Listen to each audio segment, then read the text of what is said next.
Kwa hivyo nataka niwakaribishe wote ambao nataka tukashiriki the word of God shortly in the book of Ecclesiastes. Kitabu cha Ecclesiastes chapter 9. The book of Ecclesiastes inazungumza sana juu ya wakati au nyakati ambazo watu huishi. Tunajua ya kwamba kuna nyakati pia katika hali ya kawaida, yani ulimwengu ambao tunaishi uko na nyakati za baridi, kuna nyakati za joto, kuna nyakati za kupanda, kuna nyakati za kuvuna. Bwana Yesu asifiwe sana. Na hizo nyakati pia tunapata ya kwamba katika maisha ya mwanadamu hizo pia ziko. Bwana Yesu asifiwe. Kuna wakati ambao maisha inakuwa mgumu sana, unapata ya kwamba hali ni ngumu katika maisha yako sana. Lakini kuna pia wakati ambao mambo ni mazuri, ambao unafurahia maisha.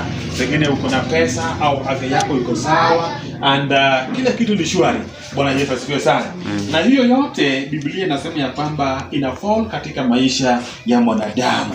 So siku ya leo nataka ya kwamba tukaangalie wakati ambao tunaishi. The word of God says there is a time for everything and a season for every activity under heaven. A time to be born and a time to die. A time to plant and a time to uproot.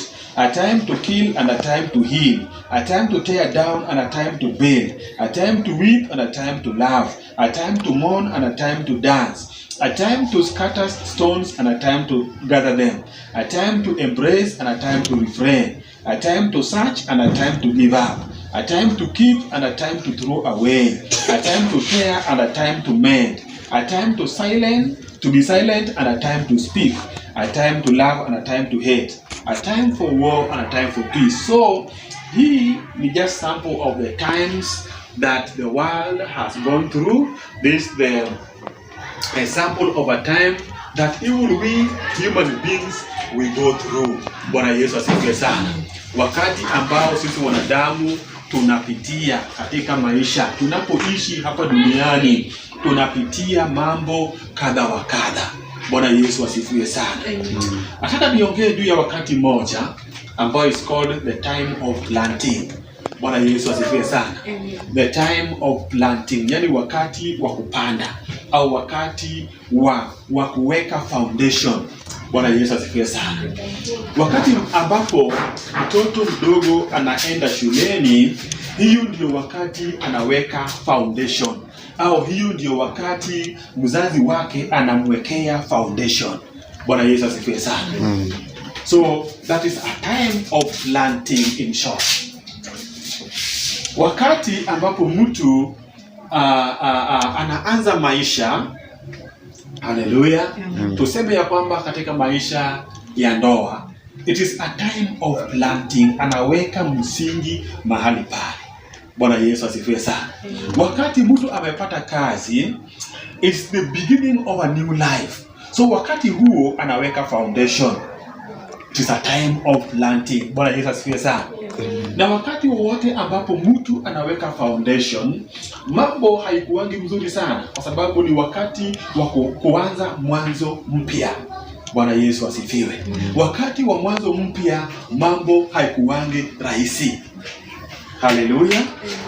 Kuna kitabu ambao nataka niangalie, kitabu cha Psalms 126. Psalms 126. Kitabu cha Psalms ambayo inaongea juu ya seasons of life. Verse 6. Psalms 126 verse 6. Inasema kitu kingine hapa ambayo ningependa kuangalia sisi pamoja kwa muda mfupi. Psalms 126 and verse number 6. Yule ambaye amepata aisome. It says, He that goes forth weeping, bearing the seed for sowing, shall come home with shouts of joy, bringing the sheaves with him. Amen. Bwana Yesu asifiwe sana. Nataka nizungumuze juu ya wakati wa kupanda au wakati wa kuweka msingi au wakati ya tusemeje kwa Kiswahili, yani wakati mtu anaweka foundation, anaweka mzizi. Haleluya. Wacha niachie tu hapo, wakati wa kuweka foundation. Wakati wote ambapo mtu ameingia step fulani in his life, hiyo ni wakati wake wa kuweka msingi. Bwana Yesu asifiwe. Kumbuka wakati kama nyinyi sasa vijana, wakati ulitoka primary ukaingia secondary, kuna msingi mpya uliweka pale. Pale unaingia college, kuna msingi pia unaweka. So hizi msingi watu wanaweka at different stages of life. Kwa sababu wakati umeanza life mpya, kuna msingi ambayo inafaa ukaweke. That time is a time of planting. Bwana Yesu asifiwe sana. Wakati wote mtu anaanza maisha mpya, wakati huo vitu haziendangi smooth sana. Vitu haziendangi smooth vile. Bwana Yesu asifiwe. Kama wakati huu sasa ambao tunaanza hii branch mpya, tunaweka hii foundation, haiwezi kuwa mzuri vile. Bwana Yesu asifiwe. But I want to say this, ya kwamba katika msingi kuna baraka za kuweka msingi. Bwana Yesu asifiwe sana. And that's why lazima wakati wowote mtu anaweka msingi, the word of God says, mahali Yesu aliongea akisema ya kwamba na yule mtu ambaye anajenga nyumba akiweka msingi yake, lazima angalie hiyo msingi ameiweka wapi. Haleluya. Bwana Yesu asifiwe sana. So wakati ambapo unaanza maisha mapya, kuna ile nguvu, kuna ile lazima ukajitayarishe. Bwana Yesu asifiwe. Ukaiweke na nguvu mpya. Bwana Yesu asifiwe sana. And this is what we are doing here today. As we are here today, tunaweka hii msingi ya mwanzo mpya. Kwa sababu tumekuwa nje for about 2 months. Bwana Yesu asifiwe sana. It's around 2 months hivi, kielekea 3 months watu wamekuwa nje because the time mkusanyiko ilikataliwa. Since it was the month of March and now we are the month of June. So we are almost 3 months. Bwana Yesu asifiwe sana. So wakati huu tuko na kitu inaitwa mwanzo mpya. We are planting. Pengine hatuwezi kuenjoy sana the service kwa sababu tuko wachache maybe and kuna restrictions kadha wa kadha, but I tell you kwamba kwa wale ambao wamevumilia hii mwanzo mpya mpaka ile wakati sasa ambao tutapata nafuu sasa ya kuendelea katika hali ya kawaida, there is a blessing in doing that. Bwana Yesu asifiwe sana.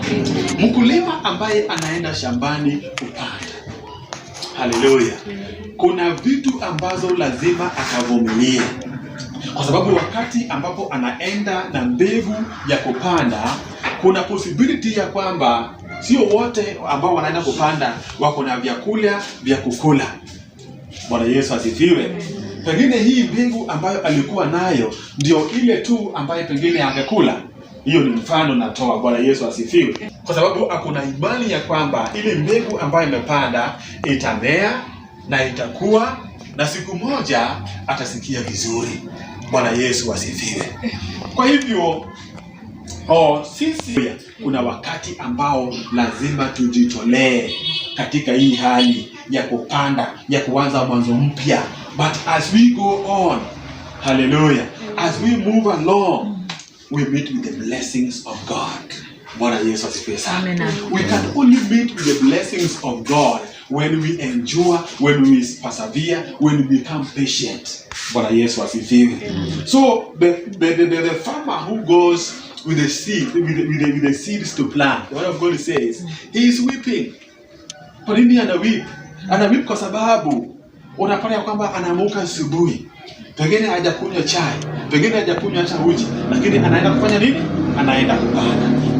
Na pengine ile nyumba yake hana unga, lakini anaenda kupanda mbegu. Na hii mbegu angebadilisha kiwe nini? Iwe unga. Bwana Yesu asifiwe sana. Akakule, lakini anakumbuka ya kwamba hii mbegu nikikula ni mbegu tu ya siku moja. Ni chakula tu ya siku moja. Lakini nikipanda itamea, itakuja kitu kubwa na itanisaidia kwa muda mrefu. So when we come in the house of God, Bwana Yesu asifiwe sana, inakaa kama watu ambao wameenda kufanya nini? Wameenda kupanda. Hallelujah. I tell you ya kwamba a time is coming when we shall enjoy. Hallelujah.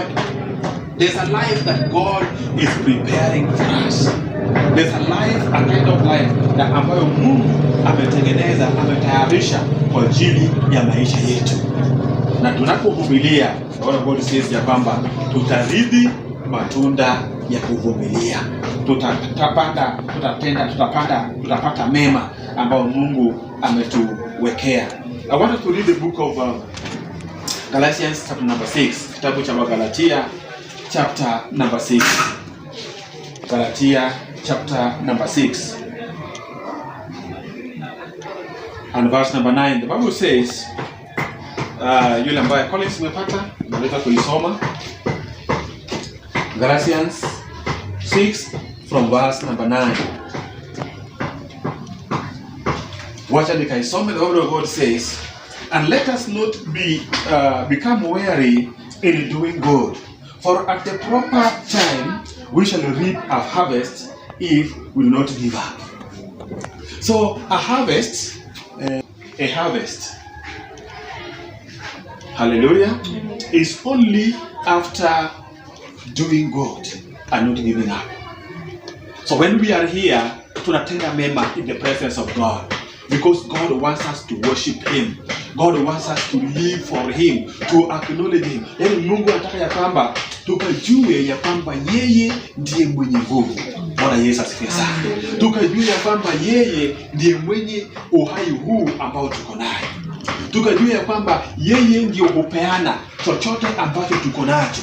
Yeye ndiye hupeana. Bwana Yesu asifiwe sana. So when we are here before the Lord, God is happy. Bwana Yesu asifiwe sana. Kuna mahali in the Bible ambayo Mungu aliuliza watu wake. Akawauliza ya kwamba sasa nyinyi kila mtu akatenda tu mapenzi yake. And yet you want to see good in your lives. How will you see good if everybody is doing his own things?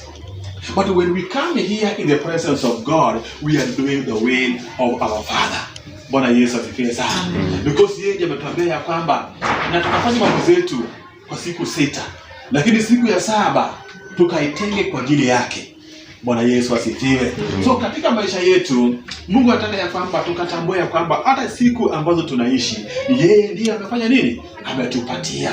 Kwa hivyo he taught us in the Old Testament ya kwamba tukatenge one day for his sake. Bwana Yesu asifiwe. That's what is good. Nyinyi ambao mnasoma bado, nyinyi ambao mmeanza shughuli za kibarua au ya kikazi, tenga siku moja for the sake of God. Bwana Yesu asifiwe. Isiwe kazi sikushike all through. Hapana.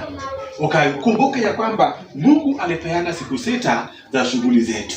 Ya kwamba lakini siku moja tu tukatenge kwa ajili yake. Bwana Yesu asifiwe sana. Hata siku ya leo tunashukuru Mungu kwa sababu ya nafasi hii ambayo ametupatia, so that we can honor him for this one day.